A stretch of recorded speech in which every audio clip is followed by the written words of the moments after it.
রাসের উৎস। সকল বৈষ্ণবাচার্যগণের মতে রস হতেই রাস শব্দ এসেছে।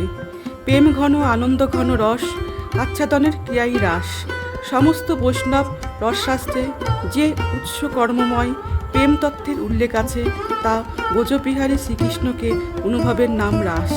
বিষ্ণু পুরাণে ও শ্রী ভগবতের শ্রবণ মঙ্গলকর যে প্রেম ঘন রস পরিবেশিত আছে তা গোপানঙ্গনান্দের সঙ্গে মানবের চিরাকাঙ্ক্ষিত বিশ্ববিমোহন বংশীবদনের যে চিতানন্দময়ী ক্রিয়া তাই রাসলীলা।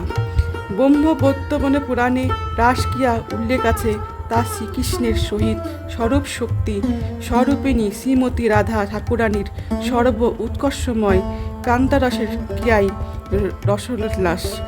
বাংলার বৈষ্ণবাচার্যগণ ব্রহ্মবৈবর্ত পুরাণের মত ও পথ অনুসরণ করে বৈষ্ণব ধর্মগ্রন্থ প্রণয়ন করেছেন।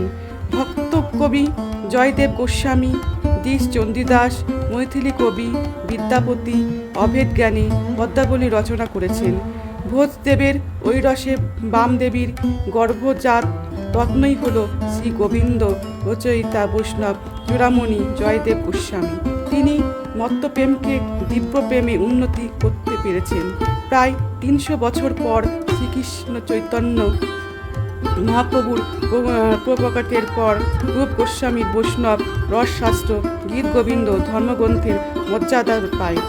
পূজ্যপাদ বৈষ্ণবাচার্যগণের মতে দ্বারকায় শ্রীকৃষ্ণ পূর্ণ, মথুরায় পূর্ণতর, ব্রহ্মধামে শ্রীকৃষ্ণ পূর্ণতম, তীরোদ্ধত, ধীর ললিত, ধীর প্রশান্ত এই 4 ভাবে স্বয়ং শ্রীকৃষ্ণ লীলা করেন ভক্ত সঙ্গে। অমৃতাক্ষর ছন্দের কবি মাইকেল মধুসূদন দত্ত গীত গোবিন্দ পাঠ করে লেখেন। চলো যাই জয়দেব গোকুল ভবনে, তব সঙ্গে যথারঙ্গে তমালের তলে, সিথিপুন পুচ্ছ চূড়া শিরে পিঠ ধরা গলে, নাচে শ্যাম বামে রাধা সৈদামিনী ঘনে। না পাই যাদবে যদি তুমি কুতু তলে, পুরী ও নিকুঞ্জ রাজি বেণুর স্মরণে। ভুলিবে গোকুল কুল এ তোমার ছলে, নাচিব সিদ্ধিনী সুখে গাভে পিকগণে। বহিবে সমীরে ধীরে সুস্বর লহরী, মৃদুতরে কলে কালিন্দী আপনি।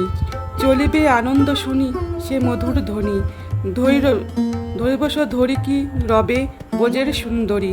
মাধবে রব কবি ও তব বদনে, কে আছে ভাবরে ভক্ত নাহি ভাবে মনে।